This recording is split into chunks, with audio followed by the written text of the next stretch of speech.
Бисмиллахир-рахманир-рахим. Сизди бизди жараткан Аллах Таалама чексиз мактоолор шүгүрлөр болсун.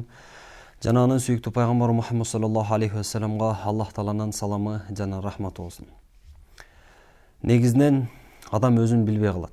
Кайсыл учурда жүрөгү катуу болуп калгандыгын, кайсыл учурда жүрөгү жумшаргандыгын пенде өзү билбей калат. Албетте мерестик, жүрөгү катуулук жалпы эле пенделерге эмес, балким Аллах Таалага дагы жакпаган сыпаттардын бири. Ошондуктан биз билип ала турган нерсе, төмөндөгү айтыла турган нерселер бул жүрөктүн катуулугу. Тагыраак айтканда, ушул нерселер бизде табыла турган болсо, биз билип коелу биздин жүрөгүбүз катуу экендигин. Жүрөктүн катуулугуна алып бара турган нерселердин эң эле биринчиси Роджулун ау имратун яд'у ли нафсихи ва ла яд'у ли валидейхи ва ла лил муъминин. Биринчиси пенде өзүнө дуа кылат. Бактылуулукка, же болбосо кандайдыр бир нерселерине өзүнө дуа кылат. Бирок ата-энесине жана жалпы момун мусулмандарга дуа кылбайт. Ата-энесине жана жалпы момун мусулмандарга дуа кылбагандыгы жүрөк катуулугуна себептен жалпы момундарга жана ата-энесине дагы дуа кыла албай калат. Экинчиси Роджулун яқраул Кур'ана ва ла яқрау фи кулли яумин миату аятин. Адам Кур'ан окуй алат. Бирок күнүнө 100 аят окубайт. Тагыраак айтканда, каарларга берилген тапшырма күнүгө 3 пара окуу, ал эми каар эместерге күнүгө 1 пара окуп туруу. Ошол белгиленген тапшырмаларды окубагандыгы албетте бул жүрөгүнүн катуу экендигинин белгиси. Кийинкиси Роджулун дахулал масжида ва хараджа ва лам юсалли ракатайни. Адам мечитке кирди. Анан мечиттен эч нерсе кылбастан эле кайра чыгып кетти. Ошол мечитке кирип аткан убакта 2 рекет намаз окуган жок. Ошол окубагандыгы бул жүрөктүн катуулугунун белгиси. Себеби жүрөгү жумшак болгондо анда албетте Аллах Тааланы эстетип, мечитке киргенден кийин 2 рекет намаз окуп, Аллах Таалага жалын, жалбар, дуа кыл деп иман белги берет эле. Жүрөктүн катуулугунун себебинен ал адам мечитке кирип чыкса дагы, бирок 2 рекет намаз окуй албады. Кийинкиси Роджулун ямуру алал мухабири ва лам юсаллим алейхим ва лам яду лахум. Адам кабырлардын жанынан өтүп бара жатып, аларга салам бербесе жана аларга дуа кылбай турган болсо, албетте бул дагы жүрөктүн катуулугунан.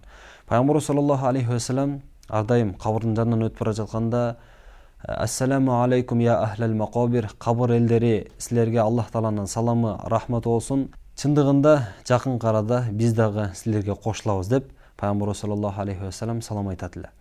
Анан албетте дуада кылыш керек, Аллах Тааладан жеңилдүүлүк сурап, себеби алар өтө муктаж болуп жаткан учуру. Жалпы элдин ортосунда бир адат бар. Кабырдын жанынан кетип бара жатып, ал кабырдагыларга жөн гана колун көтөрүп туруп жүзүнө сүрүп койт. Болду, ошол гана бизде адат салт сыяктуу болуп калып кеткен. Албетте бул да жакшы, бирок ошону менен биргеликте ичине дуа кошуп, аларга жеңилдүүлүк сурап, кабырдагы периштелердин суроолоруна жообунун да жеңилдүүлүгүн сурап, кабыр азабынын дагы оор эмес, балким жеңилдүүлүгүн сурап, дуа кылуу албетте ар бир момундун иши. Бешинчиси Роджулун дахалал Мадината фи яумил жумати сумма хараджа ва лам юсаллил жума. Адам жума күнү шаарга кирди дагы, андан кийин чыгып кетти. Жума намазын окуган жок. Ошол окубагандыгы бул жүрөктүн катуулугунан. Албетте адам жума намазын окуш үчүн адамдын өзүнүн дагы бир канча шарттары бар жана жума окула турган жерлерге да бир канча шарттар бар. Ал эми айылда ошол шарттар табылбай турган болсо жума окулбайт. Бирок шаарда көпчүлүк учурларда ал шарттар табылгандыктан жума намазы окулат. Эми жума намазы окуу милдет болуп туруп, анан ал адам жума окубай койгондугу албетте бул жүрөктүн катуулугунун кесепетинен. Жүрөгүнүн катуулугунун себебинен жума окуй алган жок. Ошондуктан Аллах Таала бардыгыбызды ушундай жүрөктүн катуулугунан сактаган болсун. Кийинкиси Роджулун ау имратун назала фи махмалатихима алимун ва лам ядхаб илейхи ахадун лиятааллама минху шай'ан минал илм. Аял болсун, же болбосо эркек болсун, алардын жашаган жерине бир алым адам келди. Анан ал алым адамга бир дагы адам Кур'ан үйрөнөм, илим үйрөнөм деп барган жок. Жүрөк катуу болгондук себептен жанакы алым адамдан илим үйрөнө алган жок. Кийинки жүрөктүн катуулугуна алып бара турган нерселердин бири эки адам бири-бири менен дос болду, бирок биринчиси экинчисинен атын сурап койгон жок. Текеберчиликтен уламбы, же болбосо эмнеден улам, ал адам экинчи шеригинин атын сурап койгон жок. Албетте бул сурап койбогондугу да бул жүрөктүн катуулугунан, себеби биринчи ишти кылаардан мурда таанышып, билишип, учурашып алып, андан кийин ишти кылуу бул сүйүктүү Пайгамбар саллаллаху алейхи ва салламдын сүннөттөрүнүн. Жүрөгү катуу болгондуктан ошол сүйүктүү Пайгамбар саллаллаху алейхи ва салламдын сүннөтүн аткара алган жок. Жүрөктүн катуулугунун себебинин дагы бири рожулун дааху рожулун иля дияфатин ва лам yazhab иля дияфати. Бир адам экинчи бир адамды конокко чакырды. Ал конокко барбай кое турган болсо, албетте бул дагы жүрөктүн катуулугунан. Албетте эми чакыруулар түрдүү болот. Себеби бир мусулмандан экинчи бир мусулманга болгон акыларынын бири чакырса чакырган жерине баруу.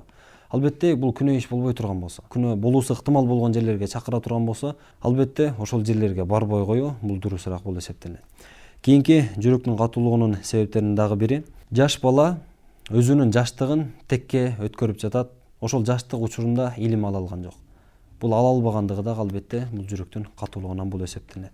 Ал эми эң эле акыркысы адам өзүнүн курсагы ток. Ал эми анын кошунасынын курсагы ачка. Өзүндө болгон нерсени кошунасына бербегендиги албетте бул дагы жүрөктүн катуулугунан болуп эсептелет.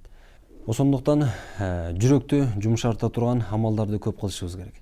Албетте жүрөктү жумшарта турган амалдар таң эртең менен Кур'ан-ы Карим окуу, ар дайым зикир менен жүрүү, жакшы амалдарды көп кылуу, жана сүйүктүү пайгамбарыбыз саллаллаху алейхи вассаламдын сүннөттөрүнүн бири ар дайым жылмайып жүрүү, башкаларга пайда жеткирүү, булардын баардыгы жүрөктү жумшарта турган амалдардын бири. Аллах таалам баардыгыбыздын жүрөгүбүздү жумшартып, жүрөктүн катуулугунан сактаган болсун.